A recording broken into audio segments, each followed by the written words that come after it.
Hello, my name is Pedro Rodriguez and I am going to present one of my Web 2.0 tools. Google Drive is one of the tools that I really love. So let's go ahead and get started. So in order to tell you more about Google Drive, let's go to the website. So you'll go to google.com/drive.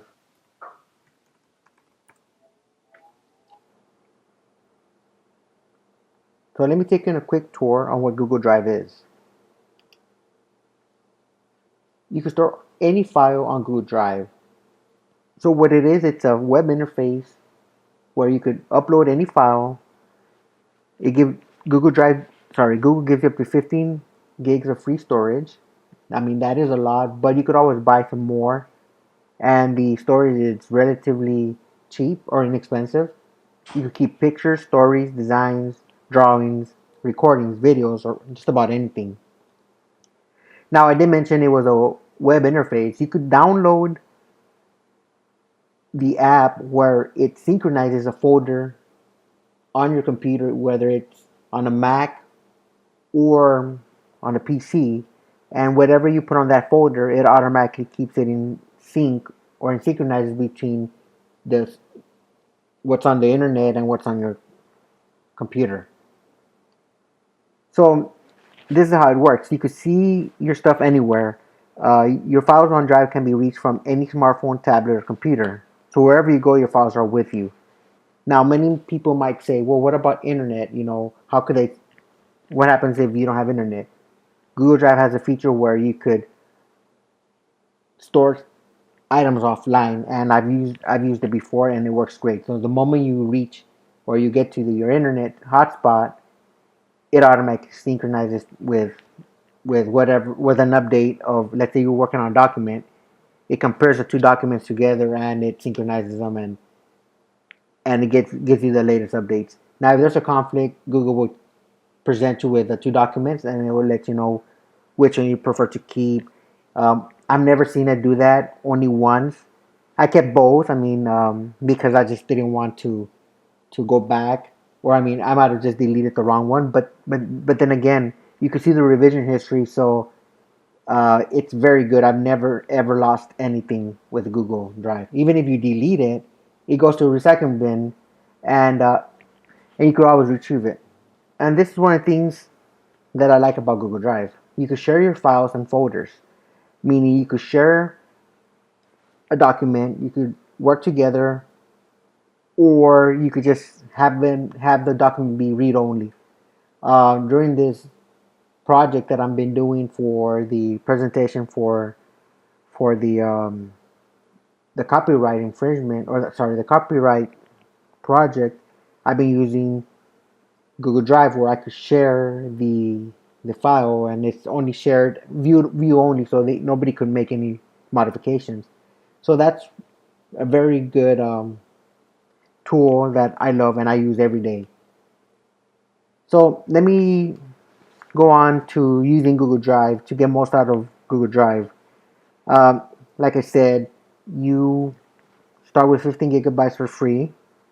Right now, I'm up to 250 gigs. I got Google Drive when it first came out, and they announced some plan for $50 a year for, I think, 200 gigs, and I took that. Now they charge you every month, but I mean, for $9.99 a month, you get up. I believe you get about a terabyte, which is not bad. I mean, you know, I haven't filled up my 250 gigs, and I say 50 because the other 50 I would get because of early bird promotions and because of things that I would do. Google would give me free storage as I would go along.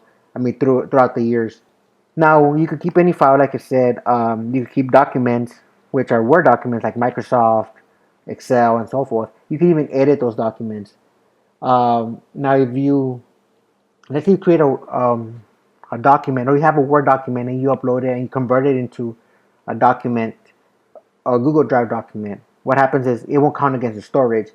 The only thing that will count against the storage if they're not native Google Drive formats. And what I mean native is like the native or the original. Like, for example, instead of a Google document, sorry, what will count for your storage is if you have Microsoft documents or a picture. But if you do a Google spreadsheet, then that doesn't count against the storage. So lately, I've been getting all my documents and converting them over to Google Drive documents. But then again, then I had to stop because I was thinking about it. Well, I'm not filling up my space, so I'm fine. So I mean, it's up to you what you want to store them in. You could always share what you want, like I was saying earlier. I love this because it has permissions. They're granular to where you could only have one person edit a group of people. Maybe have groups, but that's another topic. They could view or they could just comment. Normally, when I would go when we would do group projects, I would have some people proofread and they could just comment and leave a comment on the document. That way, they won't, you know, when you're working on something, that way they don't mess it up.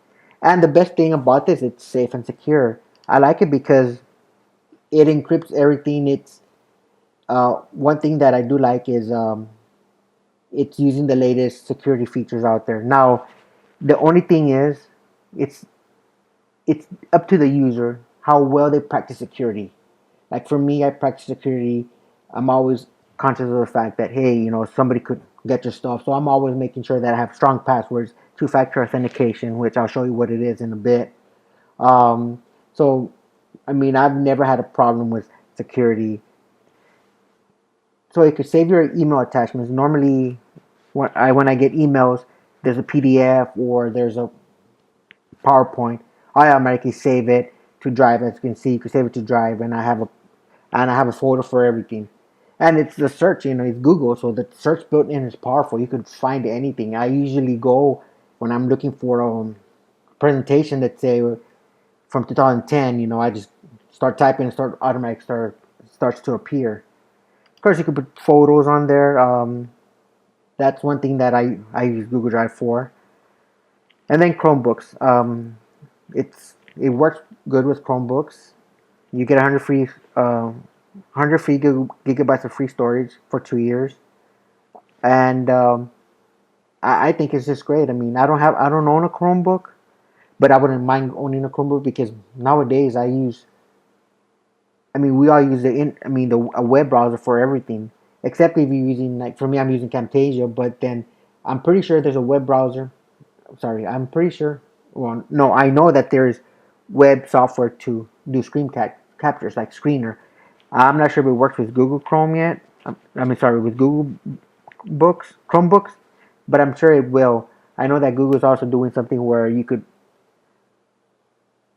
run your applications like Windows applications and Android applications into Google Chrome. They're just working into that.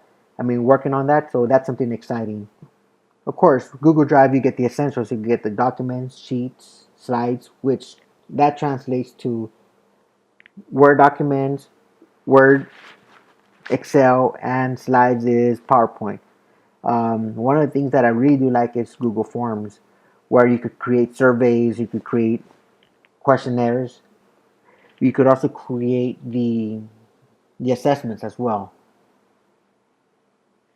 Also, like you could also do Google Drawings, and there's a lot more apps you could find on the Chrome Web Store, which that's the other thing that's very powerful about Google Drive. The other thing I do like about Google Drive is that you can scan documents. You take your phone, you scan any document with your camera, and it automatically converts it into a PDF. And I was talking about earlier about working offline. You can work offline. Normally, when I have to do a presentation, I always put offline because you never know when you're in a place where there's no internet. And the revision history, you can see a revision history. Um, you can see as far as 30 days back, and that's something that I love. So now let's take you on a quick tour of Google Drive itself. We're going to use my account for right now. Let's see here. We're going to go ahead and sign in.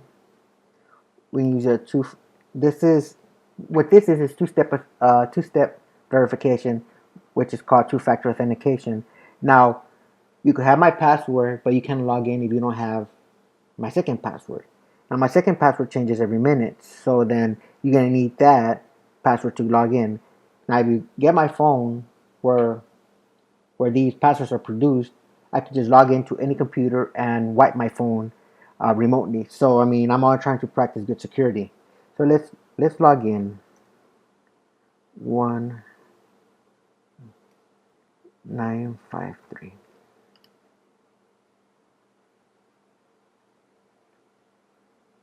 So here it is, Google Drive. I mean, I have so many folders. I'm not gonna show you some of the things. Some of it is personal, but let's go to my start. So let's go to this class. For example, I have this class where I have several of the work here. So this icon means that I'm sharing it out. So like if let's say we were to click on it and see who we're sharing it out to, we could look at share settings, and as you can see, it's anyone with a link. So you anybody else cannot see it, or I mean, sorry, they cannot change it. If I would like to add other people, I can here, and I could give them permissions such as edit, comment, and view. So that's basically how the sharing works. Or in the left hand side, you can see the red new button. Here you could or you could create a new folder. You could upload files, or you could upload a folder. You could create Google Documents, sheets, slides, forms, drawings, and these other ones are from the Chrome Web Store, such as Natter for Nat, Lucidchart for creating other types of charts. So I guess the next question is, how can we use this for education? Google has a site called Google for Education where you can have your training, and as a matter of fact, you can also get certified in different products. For Google Drive, you could do so many things such as group projects. You could have your students submit assignments, upload them to Google Drive, do discussions. You could also do assessments through Google Forms, and even grade it through Flubaroo. That's a tool that we use that we were learning about in this class. So one of the things that I really do love about using Google products is that they're connected with other products. For example, Google Drive, you can use your email, you can use Google Hangouts, and one of the things that I do like is classrooms. Now you could create, share, and grade assignments. Classrooms were designed to help you save time and keep classes organized. I don't have an account for that because I need an EDU account or an EDU Google Apps account, and I don't have that. I've been dying to try it out. I mean, that's something that would really benefit me. It's something that I really would love to try out and use. But other than that, this is my presentation for my Web 2.0 tool. If you have any questions, just let me know. And thank you and have a good day.